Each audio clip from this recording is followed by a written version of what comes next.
사사기 3장 12절에서 15절까지의 말씀입니다.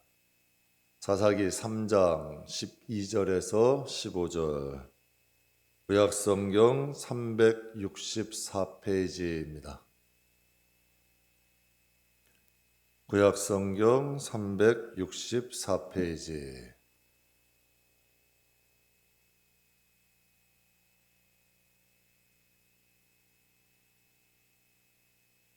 우리 다 찾으셨으면 함께 봉독하겠습니다. 이스라엘 자손이 또 여호와의 목전에 악을 행하니라. 이스라엘 자손이 여호와의 목전에 악을 행함으로 여호와께서 모압 왕 에글론을 강성하게 하사 그들을 대적하게 하심에 에글론이 암몬과 아말렉 자손들을 모아가지고 와서 이스라엘을 쳐서 종려나무 성읍을 점령한지라. 이에 이스라엘 자손이 모압 왕 에글론을 18해 동안 섬기니라. 이스라엘 자손이 여호와께 부르짖음에 여호와께서 그들을 위하여 한 구원자를 세우셨으니 그는 곧 베냐민 사람 게라의 아들 왼손잡이 에웃이라. 이스라엘 자손이 그를 통하여 모압 왕 에글론에게 복물을 바칠 때에. 아멘.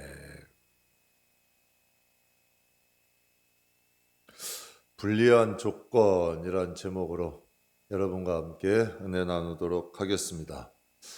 8.15 해방 이후에 우리나라는 다시 일어서기 힘든 아주 많은 조건들을 가지고 있었습니다.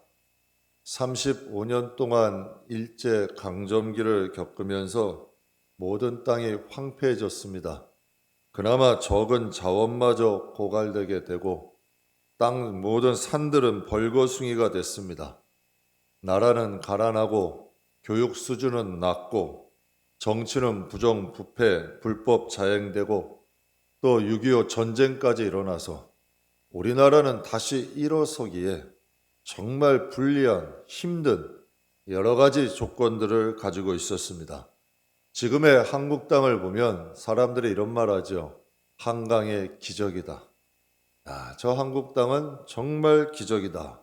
다시 일어설 수 없는 나라가 불리한 조건을 뛰어넘어서 일어섰다는 거죠. 이게 기적이라는 겁니다. 해외에서 신실한 신앙인들은 우리나라를 칭할 때에 영적인 이스라엘이다. 또 동양의 예루살렘이라 부릅니다.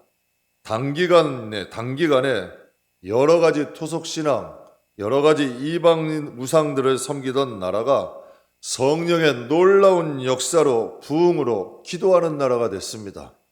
이것이 또 많은 신실한 믿음의 사람들이 볼 때 우리나라에 일어난 기적이라는 거죠. 한 외국인이 외곽 순환도로를 타고 달리다가 달리는 차에서 기사에게 이런 말을 물었대요. 왜 이렇게 한국에는 병원이 많습니까? 그러니까 이것은 병원이 아니라 교회의 십자가들을 보고 얘기한 거예요. 그 정도로 교회가 많다는 거죠. 교회가 숫자를 세보면 편의점보다도 많다고 합니다. 시골 오지에 가도 병원, 마트는 없어도 교회는 있대요. 그래서 시골 오지의 교회는 마트 역할도 하고 병원 역할도 하고 여러 가지 시골 주민들을 돕는 역할들을 시골 교회에서들 하고 있습니다. 왜 이렇게 교회가 많아졌을까요? 누가 이렇게 교회를 세우고 기독교 사학 정말 많습니다. 기독교인들이 세운 병원 정말 많아요. 왜 이렇게 여러분 교회들이 많아졌고 기독교 사학도 많고 왜 이렇게 많은 병원들이 세워졌을까요? 하나님께서 믿는 사람들을 축복하셨기 때문에 축복받은 그 사람들이 학교를 세우기도 하고 병원을 세우기도 하고 교회를 또 세우기도 하는 것이죠. 그 불리한 조건을 뛰어넘는 이 놀라운 능력은 어디서 왔을까요? 바로 성령의 능력인 줄 믿습니다. 성령의 역사를 통하여 하나님께서 이 나라와 이 민족을 축복하신 거죠. 하나님께서 왜 이 나라와 민족을 축복하셨을까요? 가난한 나라가 우리나라밖에 없나요? 가난하고 척박하고 불리한 환경 조건 가진 나라 우리밖에 없나요?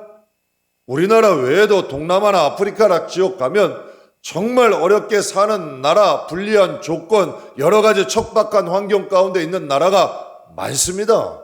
그런데 왜 하나님은 이 나라와 이 민족을 축복하셨을까요? 1973년도에 빌리그레암 목사님이 여의도에서 집회를 하셨습니다. 저게 당시 집회 사진입니다.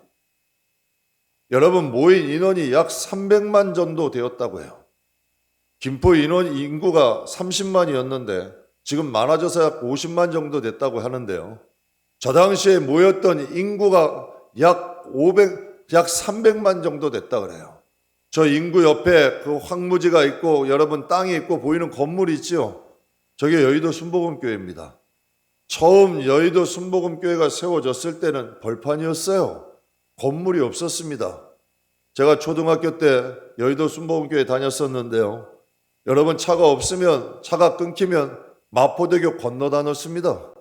저만 그렇게 다닌 게 아니에요. 수많은 믿는 사람들이 마포대교를 걸어서 교회 예배드리러 참석했던 거죠. 여러분, 제가 신학교 때만 해도 삼각산에 가면 금요일 날 예배는 당시에는 철야 예배를 드렸어요. 예배를 끝나고 여러분 많은 사람들이 335로 교회 봉고차나 차들을 가지고 삼각산, 하늘산 이러한 기타 많은 상들로 기도하러 올라갔습니다. 거기서 여러분 부르짖는 거죠. 무엇 부르짖었을까요? 하나님, 이 나라와 이 민족을 좀 축복해 주십시오. 우리의 가정을 좀 도와주세요. 가난하고 살기 힘들고 어렵고 도움 받을 것은 없고 붙잡을 곳 없으니 하나님 앞에 나와서 기도한 거죠. 제가 저 사진을 다시 한번 바라보고 제 신학교 때를 추억해 보면서 하나님이 정말 살아계시다면, 여러분 정말 하나님이 살아계시다면 도우실 수밖에 없지 않을까요? 저렇게 모여가지고 하나님 앞에 기도하고 정말 하나님 앞에 부르짖고 하나님 앞에 간구한다면 하나님이 살아계신다면 도와주실 수밖에 없지 않을까요? 제가 목회하면서 때로는 답답할 때가 있어요. 정말 어려운데도 하나님 앞에 나오질 않아요. 하나님께 우리에게는 기도할 수 있는 입을 주셨잖아요. 기도할 수 있는 교회 주셨잖아요. 우리의 마음을 토로할 수 있는 환경을 주셨는데도 하나님 앞에 나와 부르짖지 않지 않아요. 이때가 제일 안타까워. 제가 저 시절을 보면서 그런 생각을 했습니다. 정말 하나님이 안 하실래? 축복하실 수밖에 없는 나라구나. 정말 하나님이 함께 하실 수밖에 없는 나라구나. 정말 동양의 예루살렘이고 영적인 이스라엘이라 부를만 하구나. 정말 도와줄 것 없고 일어날 여러분 발판이 없잖아. 여러분, 흙수저다 금수저다 이런 말 왜 하나요?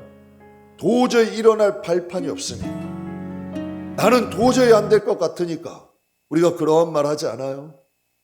정말 여러분 하나님 의지해 보셨나요? 정말 생명 나요. 여러분, 우리 조상들, 우리 선진들처럼 하나님 붙잡아 보셨나요? 제가 신학교 때만 해도 정말 살아가는 분들 보면 다 335 몰려가지고 하나님 앞에 가서 산이 쩌렁쩌렁 울려요. 저 때 보게 되면 1973년 교통편이 없었어요. 거기 여의도로 들어가는 교통편이 없어요. 수많은 사람들이 여러분 마포대교를 걸어서 건너가서 집회를 드린 거예요. 왜? 정말 하나님의 도우심을 구한 거죠. 하나님의 인도하심을 구한 거죠. 하나님의 축복하심을 구한 거죠. 저는 불리한 조건 가운데 목회 시작했습니다. 맨 땅에서 목회 시작했죠. 교단에서 지원한다는 것도 거절했고 정말 맨 땅에서 목회를 시작했어요. 그 이유는 단지 하나예요. 하나님의 역사를 나도 좀 경험을 해보고 싶었어요. 정말 밑바닥에서도 하나님이 도우시면 일어날 수 있다. 하나님의 역사하시면 지금도 하나님의 역사는 일어난다. 저도 좀 이걸 경험하고 싶었어요. 한 권사님이 개척 초기에 이런 기도하셨어요. 하나님, 우리 김포 베델교회 성령의 인도함 가운데 저절로 되는 목회 되게 해주세요. 또 저절로 되는 목회 되게 하심을 감사합니다. 이런 기도 하시더라고요. 제가 1부 때 잠깐 말씀드렸는데 한 초창기에 우리 교회에 이제 새벽 예배 나오시는 한 권사님이 계셨어요. 그분이 딱 나와서 보시는데 식구는 아무도 없어, 새벽 예배. 그리고 저하고 임 목사님하고 예배 드리는데 식구는 몇 명 없고 또 목사님이 제가 찬양을 하는데 찬양을 너무 못하는 거예요. 제가 좀 음치 중에 음치예요. 우리 이소라 집사님이 저에게 이런 말을 해요. 목사님은 3개 가지고 찬양을 부른대. 참 제주도 좋으시대. 그러니 여러분 그분이 오셔가지고 걱정이 되신 거죠. 야, 교회는 이제 시작을 했는데 식구는 없고 목사님은 찬양을 못하고 야, 저 교회 어찌하나 어떻게 하나 그렇게 걱정을 하셨대요. 근데 지금도 그분이 교회 산 증인이죠. 그러니까 우리 권사님이 모실 때도 그러셨던 것 같아. 목회가 되는데 저절로 되는 목회인 것 같아. 정말 목사님도 변변치 않은, 뭐 그렇게 생각하진 않으셨겠지만 참 이렇게 저절로 되어진 가던 목회처럼 보여지는 거예요. 제가 이번 공사 끝나고 마치면서 그런 생각했습니다. 다시 한번 제가 하나님 앞에 고백했어요. 정말 하나님이 함께 하시는구나. 하나님이 도와주셨구나. 설명이 안 돼요. 이건 성도들이 아는 문제예요. 장로님들이나 임원분들도 아는 문제야. 도저히 이렇게 될 수 없는 일인데 하나님이 이끌어 가시는 거고 일도 하나님이 벌리시고 또 그 일도 하나님이 해결해 주시는 거예요. 얼마나 감사한지 몰라요. 어제 이제 어제 그 천정에 도배공사 하면서 일이 이제 좀 어느 정도 마무리가 이제 다 됐어요. 근데 금요일 날 도배를 한다고 오신 분이 못하겠다고 또 가버리시는 거예요. 교회 다니시는 분인데. 근데 또 다음날 어제 이제 한 분이 오셨는데 정말 좋은 분이 오셨어요. 이분도 교회 다니시는 분이야. 제가 보면서 느꼈죠. 야, 교회 다니는 분이라고 다 똑같지 않구나. 자기 힘들다고 교회 일인데도 떠나는 사람이 있고 정말 하나님 교회라고 정말 정성껏 열심히 해주시더라고. 그러면서 생각했죠.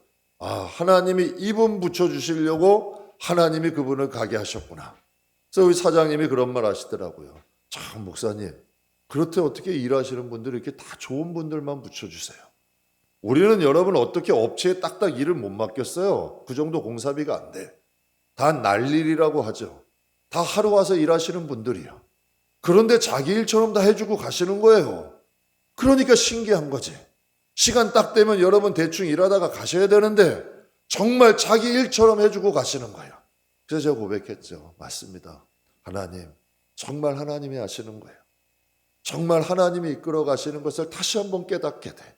그러니 더 하나님을 의지하게 되는 거죠. 정말 하나님은 이 시대에도 역사하고 계셔요. 정말 하나님을 의지하고 하나님이 도우시는 영혼들이 있어요. 저는 저와 여러분의 영혼과 가정이 하나님이 도우시는 영혼 되시고 하나님이 도우시는 가정 되시기를 주님의 이름으로 축복합니다. 여러분 세상 살아가기 힘들지 않아요? 여러분 저도 목회하기 힘듭니다. 목회할 수 있는 환경이 어려워요. 제가 목회할 때만 해도 100개의 교회가 개척하면 한 개의 교회가 뿌리내리기, 2개의 교회가 뿌리내리기 힘들다 그랬어요. 근데 지금 이 코로나 시대는 한 조사에 의하면 100개의 교회가 개척을 하면 한 교회도 쓰기 힘든 시대가 이 시대래. 그런데 하나님의 인도하심을 경험하니 어떻게 하나님을 의지하지 않겠어요? 어떻게 하나님만 바라보지 않겠어요? 여러분 사람이 불리한 조건에 놓이다 보니까 2가지 장점이 있더라고요. 하나님만 바라보게 되더라고. 목회하면서 주위에 이것도 해봐라 저것도 해봐라 이것도 해봐라 이렇게도 해봐라 여러 가지 사공들이 많이 생겨요. 그런데 여러분 정말 불리한 조건이고 의지할 것이 없으니까 그래 어차피 이래도 안 되고 저래도 안 될 바에는 하나님이 기뻐하시는 방향으로 한번 가보자. 근데 정말 하나님의 도우심이 있더라고요. 또 2번째는 내 사생활을 좀 줄였어요. 뭐 부족하니까 열심히라도 하자. 정말 열심히라도 해보자. 다른 사람이 하는 것보다 열심히 한번 살아보자. 정말 열심히 했어요. 내 사생활 줄였고 여러분 하여튼 할 수 있는 거라면 열심히 했어. 그랬더니 그곳에 하나님의 역사들이 일어나더라고. 불리하니까 하나님만 더 의지하게 된 거고 불리하니까 몸으로다 또 때우게 되는 거야. 그런데 이상하게 해요. 내 힘으로 안 되는 일들이 하나님의 역사들이 일어나기 시작하셔. 여러분 세상에도 이런 말이죠. 스스로 노력하는 자도 하늘이 도우신대. 스스로 노력하는 자를 하늘도 돕는다 그래요. 하나님도 마찬가지예요. 정말 1973년 그 살기 어렵고 힘들고 바쁠 때 지금이야 주 5일째 있죠. 지금이야 여러분 이렇게 사람들이 여유 있죠. 그 당시에 우리 부모님 세대들은 정말 늦게까지 밤낮으로 일하셨어요. 정말 바쁘고 힘들었어요. 지금은 여러분 바쁘다 기도는 아니에요. 정말 마음에서 간절하고 그분만이 나의 길이고 그분만이 나의 생명이고 하나님의 도우심이 간절히 필요하다고 느껴지면 하나님 앞에 기도하게 됩니다. 하나님만 의지하게 되죠. 그곳에는 지금도 하나님의 역사가 일어나요. 지금도 그곳에는 하나님이 일하시고 하나님의 능력은 나타나는 줄 믿습니다. 오늘 본문의 이 사사기는 이스라엘은 아브라함, 이삭, 야곱 이런 족장 시대를 지나서 출애굽 시대, 사사 시대, 왕정 시대로 이어지게 돼요. 그러니까 여러분 여호수아 이후에 초대왕 사울까지 그러니까 바로 사사 시대입니다. 여호수아 이후와 또한 초대왕 사울이 쓰기 전까지를 사사 시대라고 부르는데 이 사사라는 원어가 샤파트라는 단어인데 재판하다, 통치하다라는 단어입니다. 그러니까 하나님은 초대왕 사울이 쓰기 전까지 사사를 보내서 이스라엘을 통치하게 하신 거예요. 근데 여러분 이 사사는 하나님 앞에 왕과 제사장의 역할을 겸하고 있었어요. 즉 왕으로 나라도 통치하고 제사장으로서 또 여러분 하나님의 예배를 주관하는 임무를 맡았던 것이 사사죠. 사랑하는 성도 여러분, 성경을 가만히 보면 사사가 없었을 때는 외세 침략이 잦았어요. 그리고 또 사사가 없었을 때는 백성들이 타락하는 거예요. 근데 사사가 다스릴 때는 외세 세력들이 잠잠해. 또 사사가 다스렸을 때는 여러분 나라가 평온해져요. 여러분 하나님의 사사가 일어나서 하나님을 예배하고 하나님 안에서 다스리게 되니 외세 세력들이 일어나지 못하는 거예요. 사랑하는 성도 여러분, 저는 저와 여러분이 각 가정의 사사 같은 존재가 되시기를 주님의 이름으로 축복합니다. 말씀과 성령으로 여러분의 가정이 다스려질 수 있습니다. 외세의 어둠의 세력들을 잠잠할 수 있게 늘릴 수 있는 능력이 하나님의 자녀들에게는 있습니다. 또 우리의 영혼, 가정, 기업을 하나님이 다스리시고 하나님의 은혜와 능력이 나타나는 곳으로 세울 수 있는 저와 여러분 되시길 주의 이름으로 축복합니다. 제가 금요일 날도 여러분 각 성도님들께 이런 말씀 드렸어요. 여러분이 각 가정의 모세가 되십시오. 여러분이 각 가정의 여호수아가 되십시오. 여러분이 각 가정의 사사가 되십시오. 사사가 다스리니 여러분 외부의 환경도 잠잠해지고 정말 그 나라도 평안해졌어요. 정말 우리가 믿음 안에서 쓰게 되면 어둠의 세력은 잠잠하게 됩니다. 정말 우리가 신앙 안에 든든히 서 있으면 가정도 평안하게 됩니다. 여러분 각 가정도 마찬가지죠. 가장이 든든히 쓰게 되면 가정은 평안하게 됩니다. 가정은 평안하게 돼 있죠. 근데 가장이 불안해지고 가장이 흔들리기 시작하면 가정은 어려움을 겪게 됩니다. 하나님께서는 사사를 보내셔서 그 나라를 평안하게 하셨어요. 저는 저와 여러분이 각 가정의 사사가 되셔서 믿음 안에서 가정을 세우고 또 기업을 세우고 또 내 자신을 세워나갈 수 있는 저와 여러분이 되시길 주의 이름으로 축복합니다. 오늘 12절 말씀에 보면 모압이 강성하게 되었다. 근데 모압이 강성해져서 암몬과 아말렉이 힘을 합쳐서 이스라엘을 쳐들어왔습니다. 여러분 모압이 강성해진 때는 성경을 보게 되면 이스라엘 자손이 여호와의 목전에 악을 행할 때에 여러분 모압이 강성해졌다 했어요. 사랑하는 성도 여러분, 우리가 믿음 안에 든든하게 쓰게 되면 어둠의 세력들은 잠잠하게 됩니다. 우리의 가정에도 하나님의 평안을 주시죠. 여러분 모압이 강성해지니까 13절 말씀에 보면 종려나무 성읍을 점령했다. 이 종려나무 성읍은 종려나무가 많았던 여리고 성을 의미합니다. 여러분 나라가 약해지고 혼란스러우면 외세 침략을 받게 되죠. 근데 나라가 강건해지면 지도자와 백성들이 하나가 되면 외세가 침략하지 못합니다. 여러분 일본이 독도가 자기의 땅이라고 주장합니다. 제가 이런 생각 해봤어요. 만약에 우리나라가 미국과 중국처럼 강성하다면 감히 그들이 그런 주장할까요? 일본이 우리나라를 좀 만만하게 보고 그런 말 하는 것 아니에요? 우리의 신앙도 마찬가지죠. 하나님에 대한 믿음이 견고하고 또 우리의 영혼이 강건해지면 어려움과 시련도 넉넉히 이길 수 있는 악한 영들의 공격을 막을 수 있는 능력이 생겨납니다. 무디 목사님의 성경책은 여러 가지 여러분 색연필들로 여러 가지 색연필들로 표시가 되어 있었다 그래요. 근데 무디 목사님의 성경책에 보면 이런 내용이 있대요. 내가 실험해 보았더니 입증되었다. 여러분, 우리의 영혼이 강건해지면 하나님의 말씀은 현실이 됩니다. 하나님의 말씀을 우리에게 왜 주셨을까요? 그냥 우리의 지식을 위해서? 아니면 우리에게 뭐 바른 생활하라고?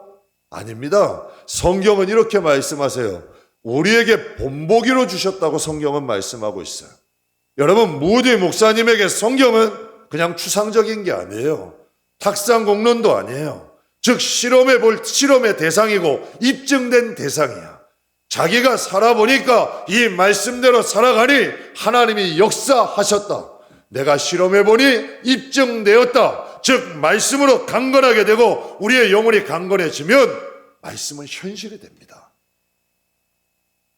여러분, 영적 기초 체력이 강건해져야 된다. 우리가 함께 기도했는데요. 하나님의 약속은 지금도 이루어집니다. 하나님의 말씀은 지금도 이루어져요. 수많은 사람들이 간증하고 있습니다. 정말 하나님 만난 이야기들로 가득합니다. 여기 개척 초기에 피종진 목사님 초청했었고, 임동진 목사님도 초청했었고, 그 찬양 부르시는 전용대 목사님도 초청했어요. 초청의 기준이 뭐냐? 유명한 사람? 아니요. 하나님을 만난 사람. 피종진 목사님은 70이 넘어서 유명한 부흥사였는데 뇌출혈로 떨어져 쓰러진 거예요. 그래서 반신이 반쪽 몸이 잘 움직이지를 못하는 거예요. 그래서 여러분 뇌수술을 딱 받았는데 그분이 못 하셨을까? 이제는 요양하고 편히 쉬셨을까요? 아니에요. 머리에다 붕대를 감고 부흥회 나가셨어요. 머리에다 부흥회를 가지고. 임동진 목사님은 탤런트로 유명한 분이죠. 그분도 여러분 뇌경색이 와가지고 손의 운동하는 손의 약 일부분이 움직이지를 못한대요. 지금도 여러분 이 마음 왼쪽 몸에 경직을 느끼고 삶의 힘듦을 느낀대요. 그분이 이런 말을 해요. 목회를 시작하시면서 나에게 하나님은 덤으로 주신 인생이다. 지금은 과거보다도 더 왕성하게 활동하고 계세요. 왜 그럴까요? 하나님을 만난 분이야. 전용대 목사님은 몸이 소아마비예요. 소아마비 중에서도 좀 특별히 심한 소아마비야. 한쪽 다리가 심하게 짧아. 그런데도 그 몸 이끌고 찬양하러 다녀요. 간증하러 다니고. 여러분, 멀쩡한 우리의 요건을 가진 사람들도 할 수 없는 일을 불리한 조건, 핸디캡, 여러 연약함을 가졌음에도 불구하고 하나님을 만난 사람들은 지금도 하나님의 역사를 잔증하고 하나님의 능력을 나타내고 다니죠. 저는 저와 여러분이 그냥 신앙인, 종교인이 아니라 하나님을 만난 여러분이 되시길 주의 이름으로 축복합니다. 그래서 먼저 영혼을 세우십시오. 영혼이 세워지면 가정이 세워집니다. 가정이 세워지면 삶의 자리도 견고해집니다. 제가 어제도 한 권사님하고 잠깐 대화를 나눴는데 우리는 거꾸로 되기를 원하죠. 우리의 삶의 문제가 해결되기를 원하고 우리의 기업이 쓰게 되면 내 영혼이 쓸 것으로 생각 안 됩니다. 여러분, 우리의 영혼이 쓰면 가정이 쓰게 되고 또 하나님이 주신 기업이라면 또 여러분의 기업의 자리도 하나님의 역사하심을 경험하게 됩니다.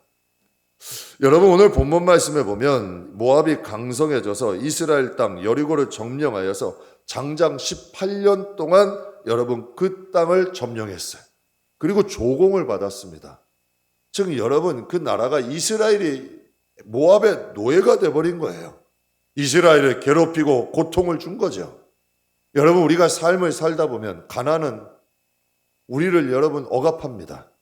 또 분쟁, 여러 가지 여러분 분노와 분쟁, 가정의 문제들은 우리의 삶을 여러분 어렵게 만들죠. 결박해요. 또 질병이 깊으면 삶이 고대집니다. 힘들어지죠. 모압이 18년 동안 이스라엘이 18년 동안 모압의 종노릇을 하며 살았어요. 사랑하는 성도 여러분, 정말 우리가 우리의 가문에서 우리의 시대에서 이 고리 끊어야 되지 않아요? 가난이 있다면 가난의 고리 끊어야죠. 분쟁의 고리가 있다면 분쟁의 고리 끊어야죠. 가정 화목해야 돼요. 가정을 하나님이 다스리면 화목해져요. 이 분쟁의 돌이 끊어야죠. 질병의 고리도 끊어야죠. 가만 보면 질병도 유전이 됩니다. 저희 부친도 뇌출혈로 일찍 돌아가셨는데 나도 모르는 가에 이 마음에 어떠한 여러분 이 공포심들이 있어요. 여러분 어떻게 해요? 50대 초반에 세상 떠나셨습니다. 이 마음에도 유전 아니에요? 그럼 공포심이 왜 없을까요? 왜 이런 마음의 짓눌림들이 없어? 이게 여러분 이스라엘이 모압의 노예가 된 것처럼 우리의 삶에도 이런 역경이 있죠. 가난 우리의 마음을 짓눌러요. 여러분 질병도 짓누르고 분쟁도 짓누르죠. 그러나 여러분 이것이 우리가 하나님 앞에 쓰게 되면 가난의 줄도 끊을 수 있고 질병의 사슬도 끊을 수 있고 분쟁의 사슬도 끊을 수 있죠. 하나님께서 여러분 그때 모압의 18년 동안 억압을 받을 때 하나님이 구원할 사사를 세우셨는데 그가 바로 에훗이야. 하나님은 에훗을 통하여 이스라엘 나라를 구원하셨죠. 여러분 하나님이 사사를 세우니까 한 나라도 평화롭게 됩니다. 하나님이 여러분 사사에게 기름을 부으시니까 여러분 한 나라도 세워지고 한 나라도 평온케 하세요. 그래서 제가 이런 생각을 했어요. 야, 하나님이 사사를 세우시면 나라도 구원하시는데 나라도 세우시는데 정말 우리의 가정 못 세우실까? 우리의 영혼 못 세우실까? 하나님이 우리의 기업 못 세우실까? 정말 하나님은 나라만 세우시는 분인가? 아니에요. 하나님은 우리의 기업도 세우시는 분이야. 우리의 가정도 세우시는 분이고 우리의 영혼도 세우시는 분이죠. 정말 하나님 앞에 여러분 우리가 담대하게 쓰기만 하면 하나님이 우리의 영혼을 통하여 하나님의 뜻을 이루시면서 나아갈 수 있다는 거죠. 저는 저와 여러분이 여러분의 가정의 영적인 사사가 되시길 주님의 이름으로 축복합니다. 여러분의 영혼에 기름 부어져서 정말 하나님만 의지하고 어떠한 환경 속에서도 정말 여러분 일어날 수 있는 힘, 열심, 열정 우리의 영혼에 충만하게 부어지기를 주님의 이름으로 축복합니다. 오늘 본문에는 에훗에 대해서 아주 짧게 기록을 하고 있는데요. 15절 말씀에 이렇게 기록하고 있어요. 여호와께서 그들을 위하여 한 구원자를 세우셨다. 하나님이 구원할 자, 이스라엘이 18년 동안 노예로 살고 있으니까 구원할 자를 세워야 되잖아요. 그런데 구원할 자를 세우셨는데 그는 곧 베냐민 사람 게라의 아들 왼손잡이 에훗이다. 이스라엘의 구원할 자를 세우셨는데 왼손잡이를 세웠대요. 여기서 왼손잡이라는 원어의 뜻은 이런 뜻이 있어요. 오른손을 쓰지 못하는 자. 여러분 성경학자들은 에훗을 이렇게 표현을 합니다. 그는 오른손을 쓰지 못하는 장애인이었을 것이다. 하나님께서 이스라엘의 구원할 자를 세우셨는데 여러분 오른손이 쓸 수 없는 장애인을 세우신 거야. 여러분 생각해 보세요. 당시에는 전쟁을 통하여서 나라를 점령하고 나라 땅을 넓혀가는 거예요. 그럼 여러분 지도자라면 좀 강해야 되지 않아요? 힘이 세야죠. 온갖 능력이 있어야죠. 그런데 하나님은 핸디캡이 있고 불리한 조건을 가진 사람, 양손을 가지고도 여러분 대적하기도 힘든데 하나님이 구원자로 세우신 사람이 오른손을 사용하지 못하는 왼손잡이 에훗이었단 얘기예요. 그런데 성경은요. 에훗이 다스렸던 이스라엘을 이렇게 말씀하고 있어요. 사사기 3장 30절 우리 같이 읽겠습니다. 그날에 모압이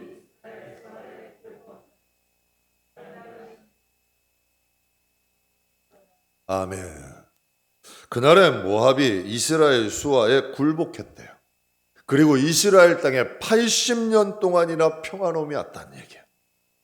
엄청난 일이죠. 하나님께서 에훗을 통하여 모압을 쫓아내 주시고 그 나라에 평온을 주셨어. 늘 압제 속에 고통 속에 노예로 살던 나라가 80년 동안 에훗 때문에 평화로운 거예요. 여러분 이스라엘은 13명의 사사가 있습니다. 그 가운데는 여호수아와 갈렙 아시죠? 여러분 여호수아와 갈렙은 가나안 땅을 정복한 사람 아니에요? 가나안 땅을 정복했던 갈렙의 동생 운니엘도 사사야. 얼마나 힘이 있었겠어요? 용사였겠죠. 또 여러분 소모는 막대기 하나로 블레셋 사람, 블레셋 군사 600명을 죽인 삼갈이라는 사람도 있었어요. 여러분 또 삼손은 나귀의 턱뼈 하나 가지고 여러분 1000명의 블레셋 사람들을 죽인 것이 삼손이야. 운니엘 같은 사사도 있었고 삼갈 같은 사사도 있었고 삼손 같은 여러분 능력 있는 사사도 있었어요. 그런데 여러분 에훗의 특징은 왼손잡이 불리한 조건을 가졌어요. 그런데 하나님은 성경을 통해 말씀하시길 사사들이 다스리는 시대 중에서 에훗이 다스리던 시대가 가장 평온했고 가장 행복했던 거예요. 여러분 왜 그랬을까요? 가장 그가 연약했기 때문에 하나님의 은혜가 그에게 더 크게 부어졌던 거예요. 저는 저와 여러분에게 우리의 교회와 가정 위에 정말 에훗 시대가 오기를 축복합니다. 하나님의 평온함, 하나님의 다스림, 정말 모압 같은 어둠의 영들은 떠나가고 하나님의 다스리는 에훗 같은 시대가 저와 여러분의 영혼과 가정에도 임하시기를 주님의 이름으로 축복합니다. 정말 세상 살아가기 여러 가지 어렵죠. 여러 가지 힘든 일들 많죠. 정말 하나님의 도우심 이때 구해야 되는 것 아니에요? 이스라엘 백성들이 모압에 18년 동안 압제당하니까 그들이 하나님께 부르짖었어요. 하나님, 우리를 구원할 자를 보내주십시오. 정말 하나님 이 나라를 구원해 주십시오. 그때 하나님이 보내신 사람이 왼손잡이 에훗이야. 여러분, 우리도 1973년도 한국 땅에 여러분 많은 기독교인들이 뭐 부르짖었을까요? 하나님, 이 나라가 이 민족이 너무 살기 힘듭니다. 우리에게는 자원도 부족하고 도와줄 사람도 없습니다. 하나님 도와주시고 역사해 주시고 축복해 주세요. 그러니 하나님이 이 나라에 기름 부으신 것 아니에요? 정말 어려운 이 시대에 있도록 우리 하나님 앞에 기도합시다. 하나님, 내가 이 나라에, 하나님, 내 영혼이 이 가정에 에훗이 되어서 정말 이 가정에 평안이 있고 하나님 모압 같은 것들 다 몰아내고 정말 하나님이 축복하시고 하나님이 함께 하시는 이 나라와 이 가정, 하나님 우리 영혼 되게 해 주옵소서. 정말 저와 여러분도 에훗 같은 마음과 심정으로 하나님 앞에 나아갈 수 있는 저와 여러분 꼭 되시기를 주님의 이름으로 축복합니다.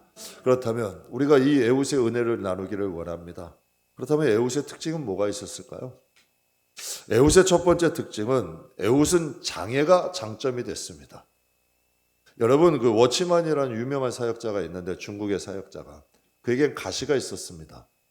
하나님의 그 가시 때문에 가시를 없애달라고 하나님께 기도를 했는데 하나님이 한 환상을 보여주셨대요.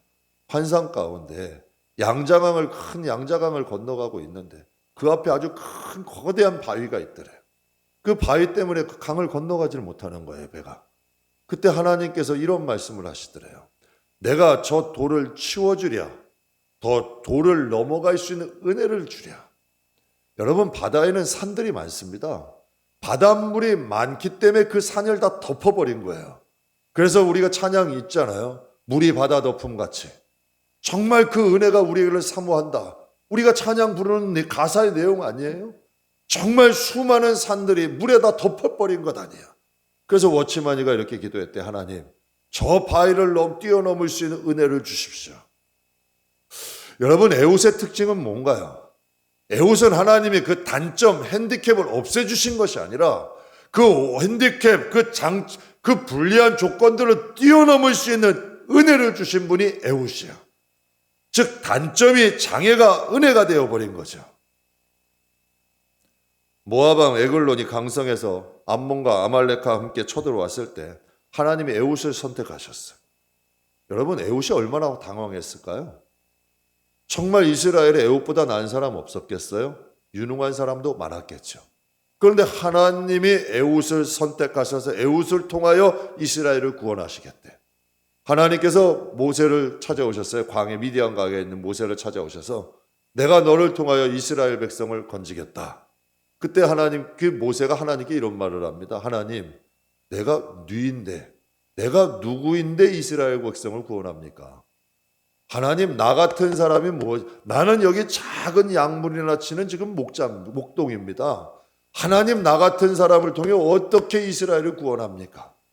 하나님이 여러분 그에게 능력을 부어주셔서 이스라엘 백성 200만을 가나안 땅까지 인도하는 지도자로 세우셨습니다. 모세의 힘과 능력이 아니라 여러분 하나님의 능력이었죠.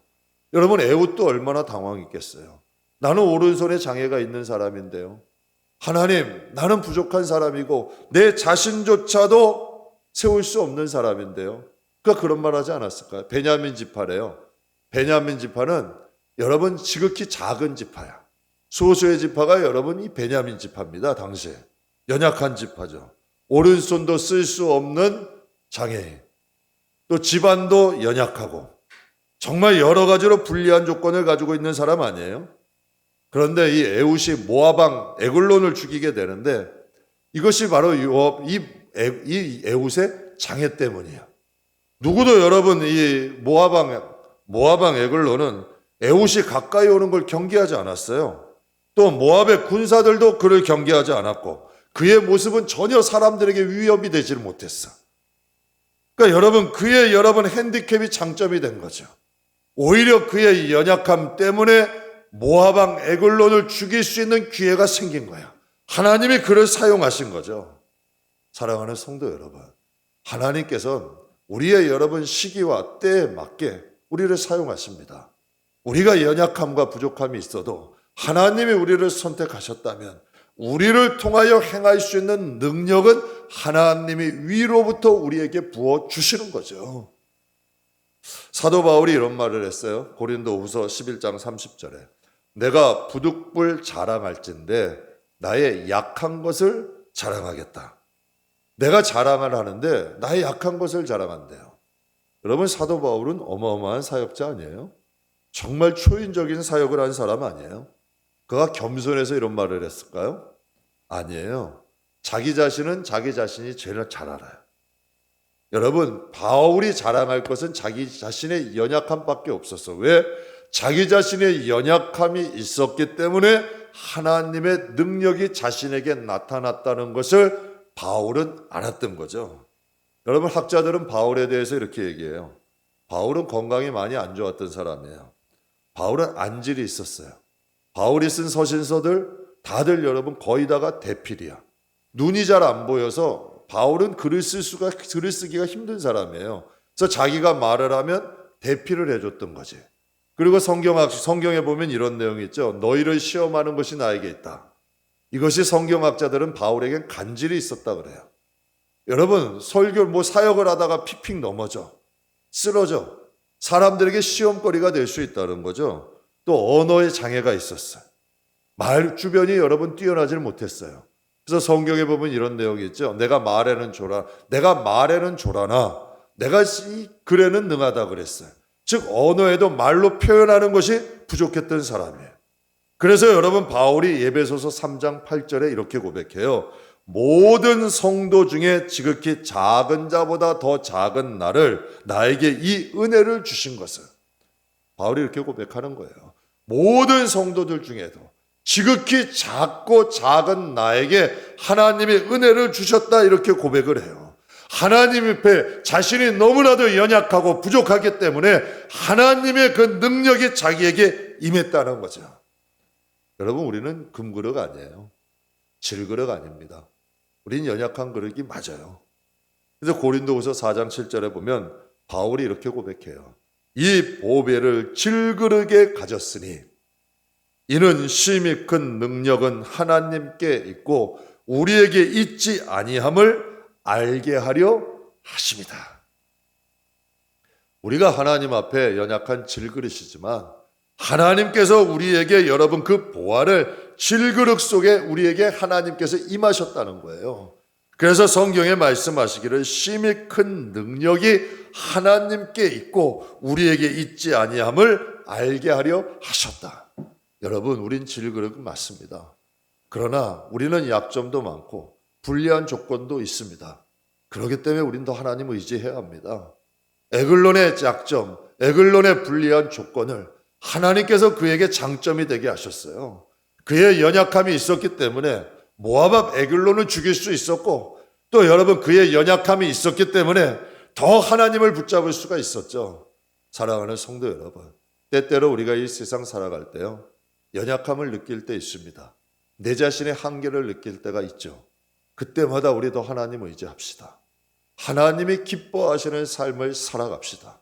거기에 하나님의 도우심과 인도하심을 누리게 됩니다. 제가 장로님하고도 가끔 얘기하고 성도님들하고 얘기해요. 어려운 시대에 리모델링하고 또 교육관 하면서 제가 느낄 수밖에 없는 거예요. 도저히 할 수 없는 환경이고 우리는 계획조차 못 세웠어요. 근데 저는 이렇게 믿어요. 하나님의 계획 중엔 있겠죠. 하나님에는 이때 이것을 할 것이고 내가 이렇게 해서 그들을 축복할 것이다. 하나님의 계획 가운데는 있으실 거예요. 그런데 제 계획 가운데는 없었어요. 또 우리 성도들도 이 계획을 세울 수 있는 엄두를 못 냈어요. 그러나 하나님은 계획하셨고 하나님은 인도하신 거죠. 여러분, 내 생각대로 살면 한계에 부딪힙니다. 여러분, 내 계획대로 살면 무너짐을 경험하게 될 겁니다. 여러분, 우리는 먼 곳을 바라보는 사람이 아니라 하루하루 내가 할 수 있는 일에 충성하는 사람입니다. 정말 그리스도인으로 살아가며 하나님 앞에 기도합시다. 하나님 앞에 부르짖읍시다. 정말 하나님 앞에 우리를 도와주십시오. 하나님 우리를 인도해 주십시오. 정말 하나님 우리의 가정 소중합니다. 우리의 가정에 행복 주십시오. 정말 웃을 날을 주옵소서. 제가 개척하면서 우리의 가정에는 근심이 많았어요. 왜? 개척을 하라 하시니까. 개척하라 하시면 분명히 가정이 어려움을 겪잖아요. 또 자녀들도 딸아이도 또 유학을 시작하고 정말 이제 하나님 앞에 개척하면서 야, 이제 막 고생을 많이 하겠다. 언제나 우리 가정이 한번 함께 이렇게 모여서 웃을 날이 있을까? 정말 그런 생각했었습니다. 그런데 이제 세월이 지나고 한 5년이 지나고 딸아이도 뭐 하나님의 은혜로 공부 잘 마치고 또 결혼도 하고 참 지나온 세월들을 보면 제가 계획한 건 하나도 없어. 그런데 한 상에 둘러 앉아서 웃으면서 밥을 먹어.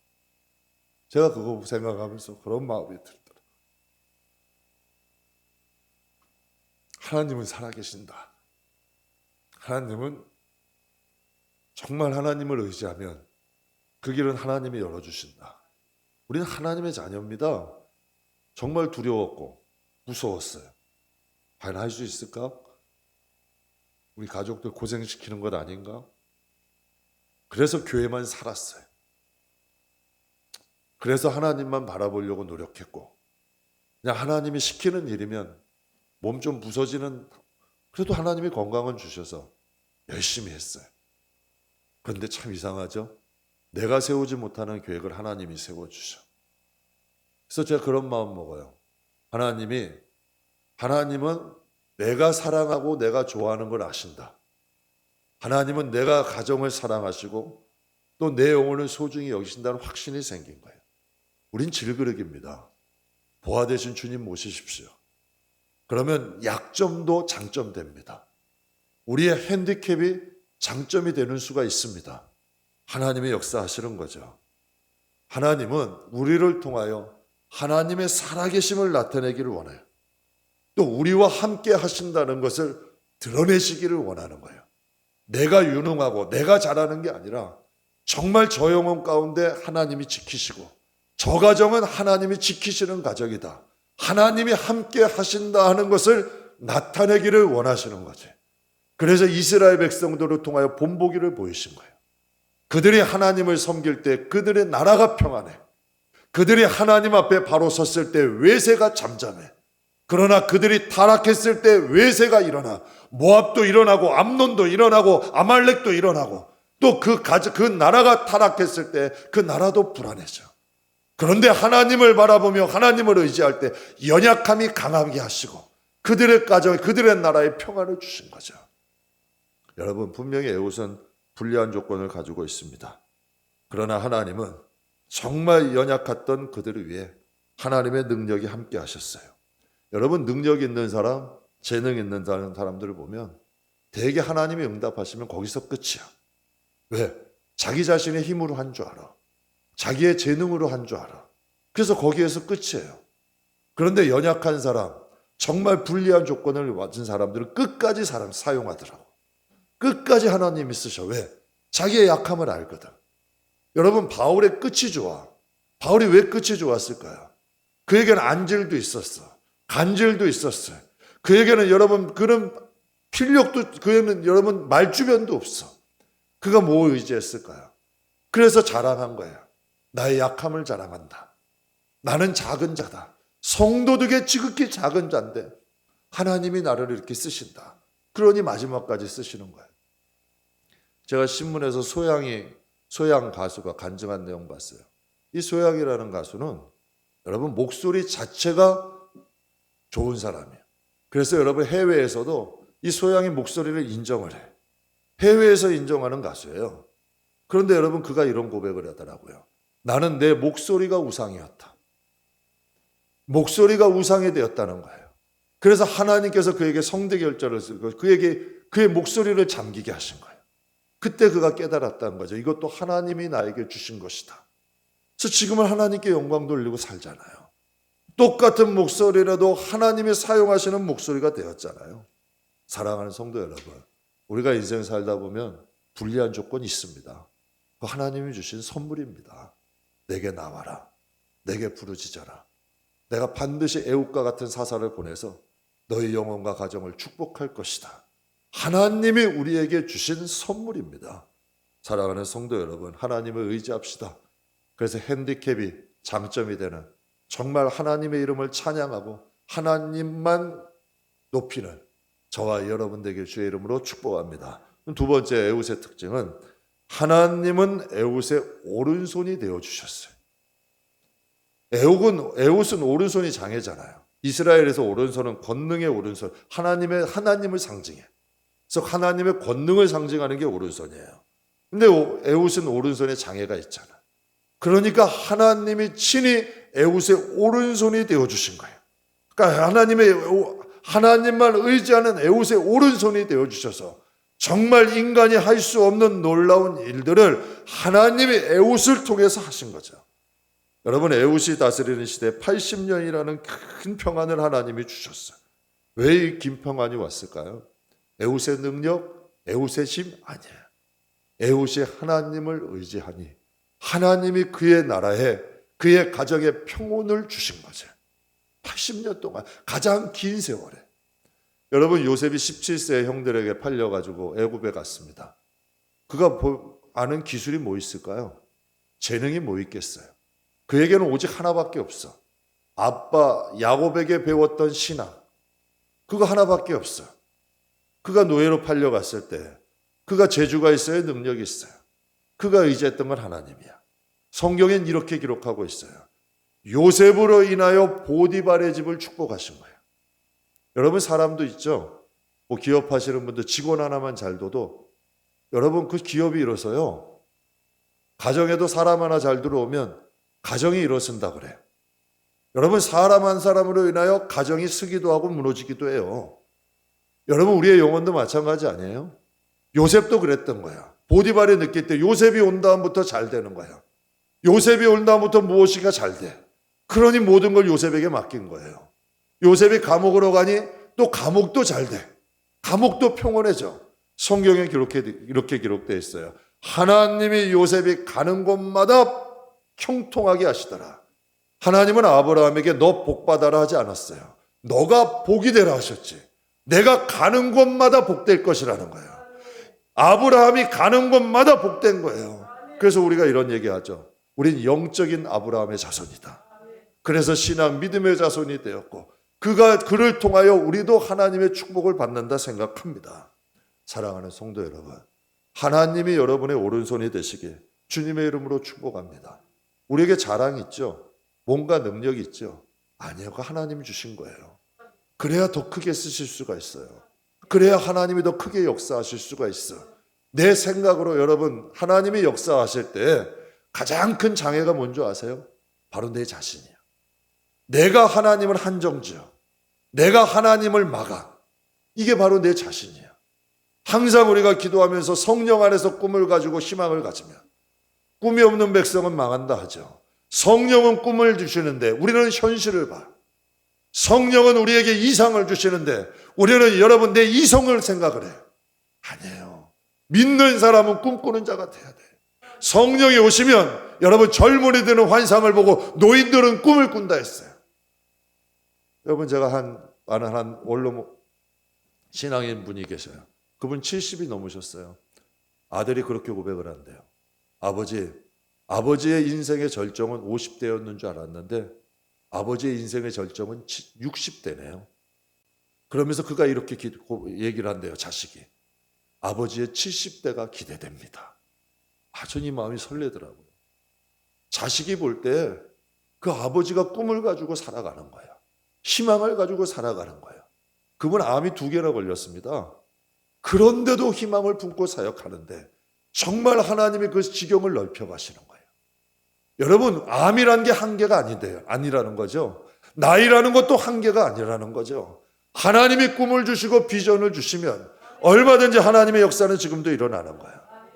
시편 139편에 다윗이 이런 고백을 합니다. 내가 하늘 높이 있을지라도, 내가 깊은 어둠에 있을지라도, 내가 바다 끝에 거할지라도 거기서도 주의 오른손이 나를 인도하시며 주의 오른손이 나를 붙들고 계신다. 내가 바다 끝에 있어도, 내가 음부의 깊은 어둠에 있어도, 내가 또한 저 하늘 높이 올라갈지라도 주의 오른손이 나를 붙잡아 주신대. 저는 하나님의 오른손이 여러분의 오른손이 되시길 주님의 이름으로 축복합니다. 어떠한 가정이 가장 평온할까요? 저는 믿습니다. 하나님이 함께 하실 때 평온합니다. 그건 세상에 줄 수 없는 평온입니다. 환경이 초월한 평온함이 있습니다. 여러분, 믿는 사람들, 예전에 과거에 우리 선진들 가면 정말 가난하고 힘들어도 왜 그 얼굴이 그렇게 평안할까? 왜 그렇게 저 사람의 얼굴에 뭐가 도대체 있는 건가? 그래서 사람들이 교회로 몰려오기 시작한 거예요. 야, 저 사람도 살기도 어렵고 다 같이 가난하고 다 같이 힘든데 왜 저 사람들 얼굴에는 기쁨이 있는가? 왜 저 사람들 얼굴에는 희망이 보이는가? 하나님이 함께 있는 사람은 자꾸 앞을 바라보는 거예요. 될 것 같아. 공사 맨 처음에 시작할 때요, 찜질방이 4겹이었어요. 사람들이 다 안 된다. 야, 이건 못하겠다. 그 사장님이 저에게 이런 말을 하시더라고요. 목사님, 저 목사님 아니었으면 진짜 도망갔습니다. 끝이 없는 거야. 될까? 근데 이상하죠? 저 여러분이 자랑하는 게 아니에요. 진짜 이 마음엔 그랬어. 그냥 될 것 같아. 잘 될 것 같아. 하나님이 주신 거니까 조금만 더 견디면, 조금만 더 인내하면, 조금만 더 참으면 뭔가 이루어질 것 같아. 지금은 여러분 내려가 보시면 홀딩을 하는 장로님이 그러시더라고요. 무에서 유를 만들었대. 여러분, 참고 인내함이 없었다면, 기다림이 없다면 아무 일도 일어나지 않아요. 정말 하나님이 인도하신 길이, 그래서 무엇인가 길을 정할 때 신중하세요. 충분히 기도하세요. 정말 하나님 앞에 금식기도, 무엇인가 결정해야 될 때 금식기라도 하셔요. 그리고 결정됐으면 뒤돌아보지 마. 하나님은 바꾸는 분이 아니야. 어려움이 오고 역경이 와도 그냥 가는 거야. 그럼 거기에 하나님의 역사가 일어나는 거죠. SBS의 힐링 캠프라는 프로그램이 있었는데요. 거기 아주 유명한 사람들 많이 나왔어요. 외국에서 유명인들도 많이 나오고, 진행자가 이경규라는 코미디언이었는데, 개그맨이죠. 이경규라는 분이었는데, 그가 그에게 물었어요. 지금까지 출연한 분이 가장 기억에 남는 분이 누구냐? 그랬더니 그가 주저없이 이런 말을 해요. 닉 부이치치입니다. 자기에게 가장 기억에 남는 분이 그 사람이라는 거예요. 정말 사제가 없고, 여러분, 그도 자살을 꿈꿨던 사람이에요. 팔다리가 없는 사람이에요. 그런데 여러분, 그의 많은 사람들에게 지금 희망을 주고 다니고 있어요. 교도소도, 청년들에게도, 많은 사람들에게 여러분 오히려 희망을 주는 사람이 돼. 그래서 그가 수영도, 여러분 저 몸으로 수영할 수 있겠어요? 우린 꿈도 안 꾸죠. 저분 수영합니다. 저분 악기도 연주합니다. 모든 사람들이 대개 조건이 안 되면 포기부터 합니다. 근데 악기도 연주하고 결혼도 했습니다. 꿈꿀까? 부인이 엄청 미인입니다. 결혼 꿈꿨겠어요? 그런데 한국 이제 아들도 주셨어. 그가 고등학교 애들을 모여놓고 그런 이야기를 한번 하는 거 들었어요. 그는 넘어지면 일어나기가 힘들어요. 왜? 팔다리가 없으니까. 그러면서 여러분, 그 고등학교 앞에 아이들 앞에 부끄럽지 않겠어요? 근데 거기서 넘어져.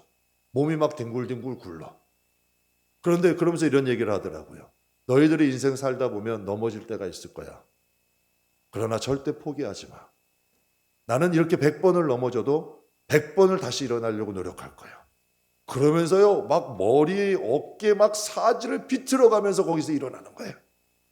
나는 100번을 더 넘어져도 다시 일어날 거야.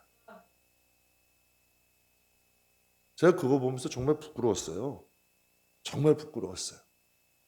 사랑하는 성도 여러분, 불리한 조건도 하나님은 우리에게 오른손이 없지, 맞죠? 우리 세상 살아갈 때 우리의 오른손이 없는 것처럼 불리한 조건이 있을 때가 많아. 그러니까 우리는 더 하나님을 의지해야 돼요. 그러니까 하나님만 더 바라봐야 돼. 그래야 하나님의 능력이 나타날 수 있고, 염려와 근심, 불평과 원망하는 마음에는 하나님의 역사가 일어날 수 없는 마음이야. 이 마음부터 버려야 돼. 밭이 바뀌어야 돼.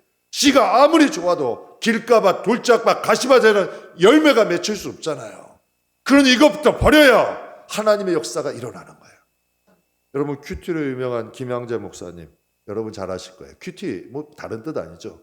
조용하게 하나님 묵상하는 거예요. 그분은 30대에 남편이 잃었어요. 그리고 자살하려고 하다가 여러분 겨우 하나님 이 큐티로 이 삶의 힘을 얻은 거예요. 이 큐티가 유명해진 것은 그분이 자기 살려고 그런 거예요. 정말 어렵고 힘들 때 하나님 말씀 묵상한 거죠. 다른 뜻 아니에요. 조용한데 하나님 말씀 묵상한 거예요. 이것이 하다 보니까 자기 주위에 약한 사람들, 어려운 사람들, 정말 말로 성도 교회에서 정말 표현할 수 없을 정도로 여러분 어려움들, 우리가 살다 보면 진짜 얘기하기 힘든 일 있잖아요. 여러분 꼭 명심하세요. 교회에서 험담하고 교회에서 남의 약점 들추는 건 천국 가서 하나님께 큰 야단 맞을 일이야. 절대 그런 일은 해서는 안 되는 거예요. 약점은 감춰줘야지. 허물은 덮어줘야지. 그러니까 우리들 교회 김양재 목사님 교회는 인생 살다 보면 여러분 여러 가지 어려움들 있지 않겠어요? 수가성 여인은 결혼을 5번 하고 6번째 했대. 어디를 가겠어요? 전두환 대통령 둘째 아들도 그 교회 다녀. 어디서 받아주겠어요? 정말 삶의 여러 가지 힘들고 어려운 역경 가진 사람들이 모이는 거야. 그곳에서 위로받고 그곳에서 치유받고 그곳에서 힘을 얻어서 다시 여러분 세상을 살아가는 거죠. 여러분 한 사람이 세워지니까 수많은 사람을 세우는 역사가 일어나요. 예수님도 이 세상에 오실 때 완벽한 조건으로 오시지 않았습니다. 말구에 오셨고 아기의 몸으로 오셨어. 장성한 천사로 힘 있는 사람으로 오시면 좋잖아요. 근데 예수님은 아기의 모습으로 인간이 당하는 어려움들 다 겪고 오셨어요. 그래서 성경이 이런 말씀해요. 하나님은 우리의 연약함을 체휼할 수 있는 분이다. 이해하시고 공감하시는 분이다. 그럴 때 제가 한번 간증 자주 드리죠. 정말 아버지가 부친이 돌아가시면 마음이 무너진 것 같았어요. 그런데 하나님이 그때 위로를 해주시더라. 정말 무너진 대들보가 더 큰 대들보가 이 마음에 딱 쓴 것 같아. 내가 있잖아. 이 한마디가 제 인생을 지금도 살게 합니다. 앞으로도 살아가게 해요. 하나님은 우리의 오른손이 없다고 한탄하지 마세요. 하나님이 우리의 오른손이 되어주세요. 여러분 예수님에 대해서 사도행전 2장 33절 이렇게 말씀하세요. 같이 읽겠습니다. 오른손으로 예수를 높이시매. 예수님을 높이신 그 오른손이 우리 영혼에 임한다면 어떻게 될까요? 예수님을 높이셨던 그 오른손이 우리 가정에 임한다면 전 정말 미치도록 사모합니다. 정말 미치도록 사모해. 우리 교회에 하나님의 오른손이 되어주시게, 우리 가정의 오른손이 되어주시게, 또 내 인생의 오른손이 되어주시게 정말 미치도록 사모합니다. 성경은 말씀하세요. 에웃이 얼마나 특징이 없으면 핸디캡이 특징이야. 사람에게 장점이 있잖아요. 그분은 말을 잘해, 운동을 잘해, 잘생겼어, 지식이 있어. 그런데 에웃은 아무 장점이 없어. 그냥 왼손잡이가 특징이에요. 그런 사람도 한 나라를 세웁니다. 사랑하는 성도 여러분, 각 가정에 사사가 꼭 되셔서 여러분 영혼 세우십시오. 가정 세우십시오. 그리고 여러분 우리의 교회가 같이 함께 세워져 가서 우리도 다 함께 간증하며 하나님 찬양하는 저와 여러분들에게 주의 이름으로 축복합니다.